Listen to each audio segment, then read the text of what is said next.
morning, dear participants, dear guests, dear audience. My name is Simona. I'm one of your facilitators, and with me is Kalle. Really nice to meet you all. As our forum will be all about sharing good practices in the field of inclusion and diversity. It will also be a lot about celebrating the past achievements. Here, within the next days, we will launch the new inclusion and diversity strategy by really looking into its meaning, its potential, what does it bring? And finally, we will also focus on preparing ourselves and our resilience for the future. So, without further ado, allow me to pass the floor to Sofia Eriksson Waterschoot, the Director of the Youth Education and Erasmus Plus unit from the European Commission.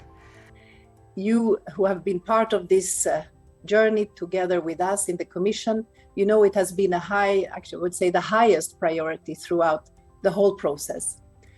And we tried to do it from the beginning in a so-called co-creative way and really think every single step of the preparation of the new programs, how does this measure, how does this new way of thinking around the program make the program more inclusive? It was really a guiding principle from the start of the preparation.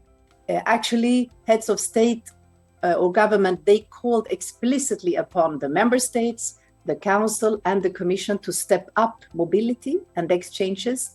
The main objective of these efforts for our program is really about making many more people to have a learning experience abroad in another country. And in particular, to make sure that there are more people who can have this experience, more people with fewer opportunities. And of course, people should be able to take part regardless of their background, their socioeconomic context, their physical, their mental or health condition.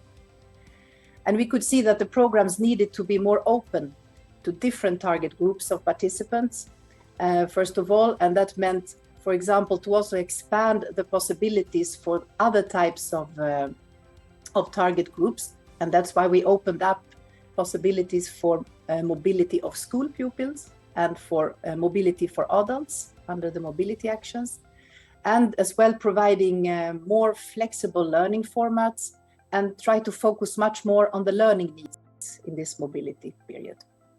And here we see the need of organizations to help and support to make it happen, because it is not enough with just bringing additional outreach or financial support. We need strong multipliers, we need organizations that can help here. We have to work together, and I'm sure these 3 days will help in identifying those obstacles that are still out there and help to guide also people with fewer opportunities that this is an opportunity for them, and be able perhaps to meet new partners for your projects and be inspired for further learning. Thank you.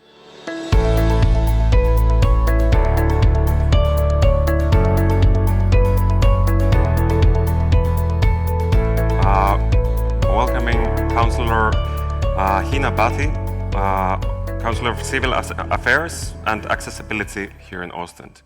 The past few years, Oostende has evolved into a very diverse city. We have more than 130 nationalities. We are a super diverse city. And every citizen of Oostende, regardless of their origin, their orientation, their religion, their physical disability, should be a full part of this society. For this is not a utopia. It is, however, a huge challenge in which we must be vigilant for pitfalls. When you see children from diverse backgrounds playing together in the street, a lot can happen. You don't see those effects immediately, but it has an effect on long term. It doesn't matter where you come from, it doesn't matter what your abilities are, it's our future together that counts. And I remember when I started 3 years ago, I have created ambassadors. I appointed 4 people with different disabilities, and I put them on the front. And I said, we will learn from these people. We will try to learn everyone that they are here, and they can teach us a lot about their daily life.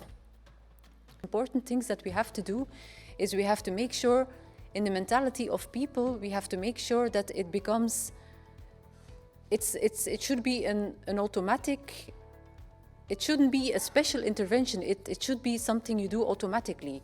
And when I say disability, I mean it in the most broad sense.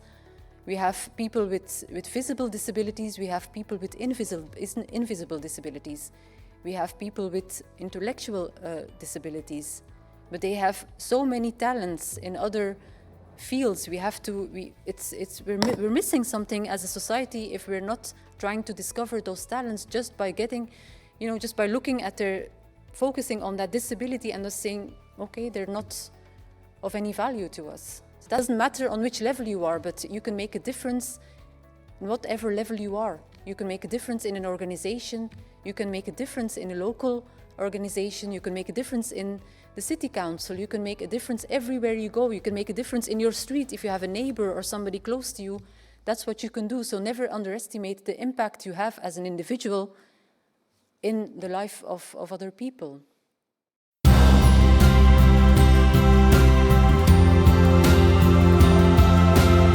And we would like to invite now one more person to address us. I would like to invite Koen Lambert, the director of YINT. Dear director, the floor is yours for a welcome. Young people with fewer opportunities are in the program, and this may sound very simple, but it isn't. It is very important, and we actually achieved to get those young people involved in mostly transnational learning experience, which they would never have had without the EU programs. This result from the past 7 years has been achieved by hard work and engagement and commitment of many organizations and youth workers, young people and institutions in the youth work community from the local to national and European level. So it's not the European Commission or national agencies who have done the work on the field. It was this youth work community. The work of the Commission and the national agencies is something else. It's about making the appeal to the field. It's about creating conditions, not to mention funding, and setting standards for the programs and their actions. Making, as the Alderman rightly expressed, because one simple experience can make a real difference in an individual life. And today we have seen, as Sophia also explained very strongly, we have an inclusion and diversity strategy for the whole Erasmus Plus and the European Solidarity Corps programs for all sectors involved, and embedded more explicitly than ever before in the legal basis of the programs, endorsed by high-level decision-making in the Council, in the European Parliament and in the European Commission. So a lot of good reason to start with this forum and making things operational, because I was very grateful with what Sophia Waterschot said about our work being very useful in making the big principles operational in a real context. And this is something that I enjoyed very much.